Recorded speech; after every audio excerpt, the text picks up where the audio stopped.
I'm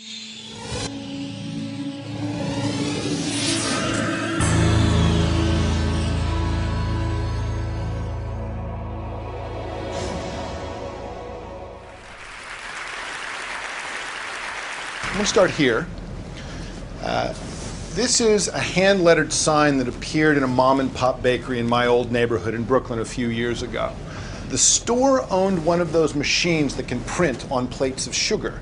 And kids could bring in drawings and have the store print a sugar plate for the top of their birthday cake. But unfortunately, one of the things kids liked to draw was cartoon characters. They'd like to draw the Little Mermaid, they'd like to draw Smurf, they'd like to draw Mickey Mouse. But it turns out to be illegal to print a child's drawing of Mickey Mouse onto a plate of sugar. And it's a copyright violation. And policing copyright violations for children's birthday cakes was such a hassle that the college bakery said, you know what, we're getting out of that business. If you're an amateur, you don't have access to our machine anymore. If you want a printed sugar birthday cake, you have to use one of our prefab images, only for professional. So there's two bills in Congress right now. One is called SOPA, the other is called PIPA. SOPA stands for the Stop Online Piracy Act. It's from the Senate. PIPA is short for Protect IP, which is itself short for Preventing Real Online Threats to Economic Creativity and Theft of Intellectual Property, because the congressional aides who name these things have a lot of time on their hands. And what SOPA and PIPA want to do is they want to do this. They want to raise the cost of copyright compliance to the point where people simply get out of the business of offering it as a capability to amateurs. Now, the way they propose to do this is to identify sites that are substantially infringing on copyright, although how those sites are identified is never fully specified in the bills. And then they want to remove them from the domain name system. They want to take them out of the domain name system. Now, the domain name system is the thing that turns human readable names like google.com into the kinds of addresses machines expect, 74.125.226.212. Now, the problem with this model of censorship, of identifying a site and then trying to remove it from the domain name system, is that it won't work. And you'd think that would be a pretty big problem for a law, but Congress seems not to have let that bother them too much. Now, the reason it won't work is that you can still type 74.125.226.212 into the browser, or you can make it a clickable link, and you'll still go to Google. So the policing layer around the problem becomes the real threat of the act. Now, to understand how Congress came to write a bill that won't accomplish its stated goals but will produce a lot of pernicious side effects, you have to understand a little bit about the backstory. And the backstory is this. SOPA and PIPA, as legislation, were drafted largely by media companies that were founded in the 20th century. The 20th century was a great time to be a media company because the thing you really had on your side was scarcity. If you were making a TV show, it didn't have to be better than all other TV shows ever made.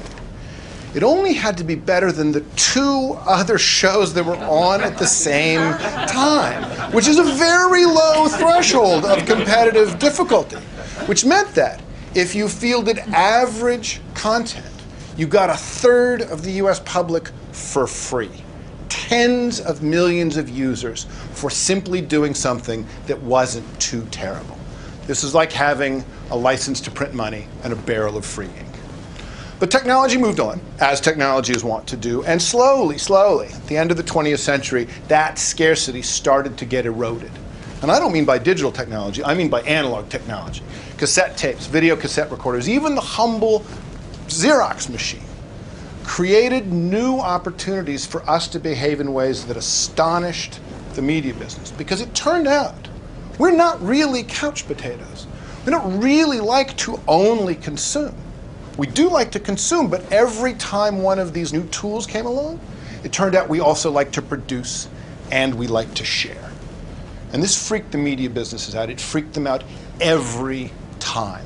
Jack Valenti, who was the head lobbyist for the Motion Picture Association of America, once licensed the ferocious video cassette recorder to Jack the Ripper and poor, helpless Hollywood to a woman at home alone. That was the level of rhetoric. And so the media industries begged, insisted, demanded that Congress do something.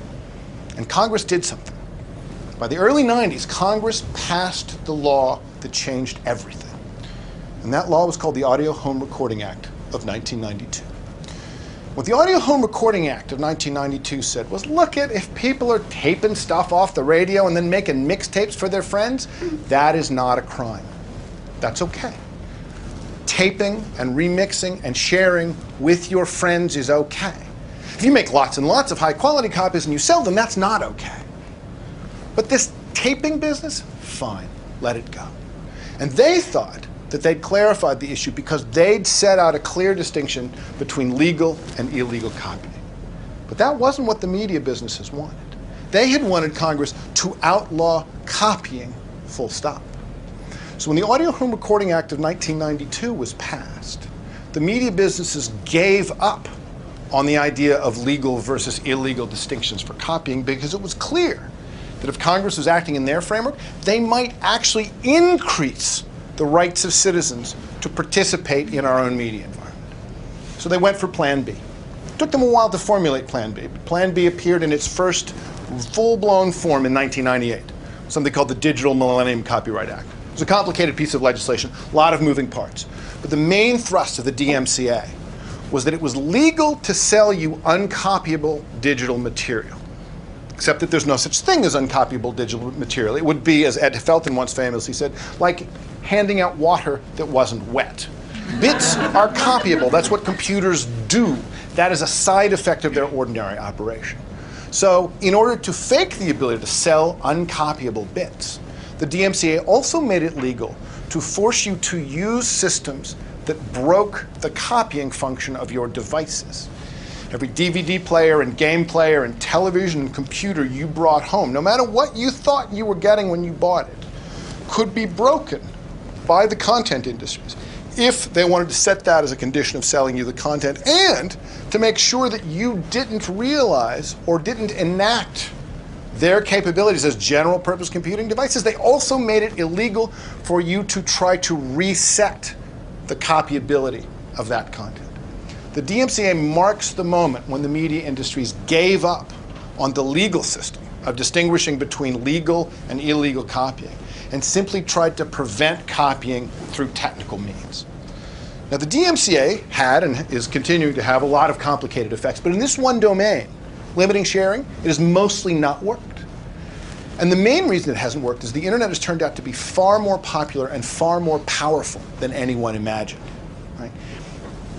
The mixtape, the fanzine, that was nothing compared to what we're seeing now with the internet. We are in a world where most American citizens over the age of 12 share things with each other online. We share written things, we share images, we share audio, we share video. Some of the stuff we share is stuff we've made. Some of the stuff we share is stuff we've found. Some of the stuff we share is stuff we've made out of what we've found. And all of it horrifies those industries. So PIPA and SOPA are round two. But where the DMCA was surgical, we want to go down into your computer, we want to go down into your television set, down into your game machine, and prevent it from doing what they said it would do at the store. PIPA and SOPA are nuclear. They're saying we want to go anywhere in the world and censor content. Now the mechanism, as I said, for doing this is you need to take out anybody pointing to those IP addresses. You need to take them out of search engines. You need to take them out of online directories. You need to take them out of user lists. And because the biggest producers of content on the internet are not Google and Yahoo, they're us. We're the people getting policed. Because in the end, the real threat to the enactment of PIPA and SOPA is our ability to share things with one another. So what PIPA and SOPA risk doing is taking a centuries-old legal concept, innocent until proven guilty, and reversing it. Guilty until proven innocent. You can't share until you show us that you're not sharing something we don't like. Suddenly, the burden of proof for legal versus illegal falls affirmatively on us and on the services that might be offering us any new capabilities. And if it costs even a dime to police a user, that will crush a service with 100 million users. So this is the internet they have in mind. Imagine this sign everywhere. Except imagine it doesn't say College Bakery. Imagine it says YouTube and Facebook and Twitter. Imagine it says TED, because the comments can't be policed at any acceptable cost. The real effects of SOPA and PIPA are going to be different than the proposed effects. The threat, in fact, is this inversion of the burden of proof, where we suddenly are all treated like thieves at every moment we're given the freedom to create, to produce, or to share.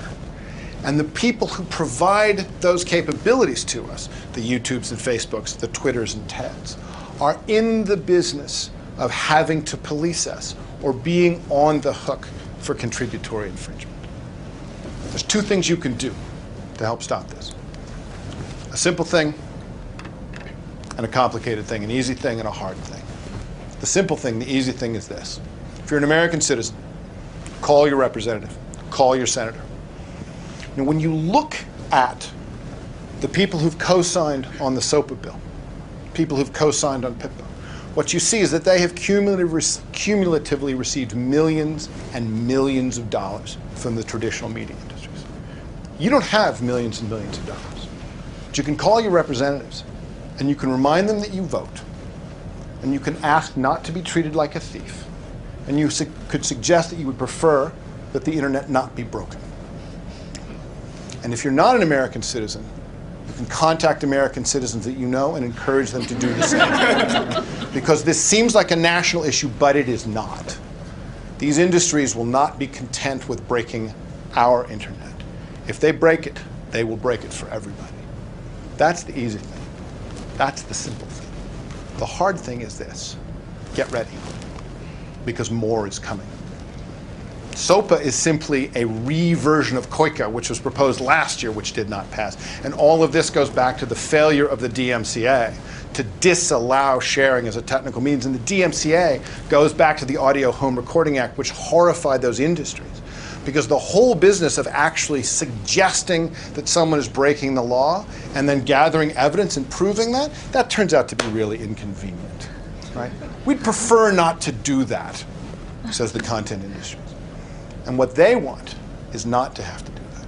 They don't want legal distinctions between legal and illegal sharing. They just want the sharing to go away. PIPA and SOPA are not oddities. They're not anomalies. They're not events. They're the next turn of this particular screw, which has been going on 20 years now. And if we defeat these, as I hope we do, more is coming. Because until we convince Congress that the way to deal with copyright violation is the way copyright violation was dealt with Napster, with YouTube, which is to have a trial with all the presentations of evidence and the hashing out of facts and the assessment of remedies that goes on in democratic societies. That's the way to handle this. In the meantime, the hard thing to do is to be ready, because that's the real message of PIPA and SOPA.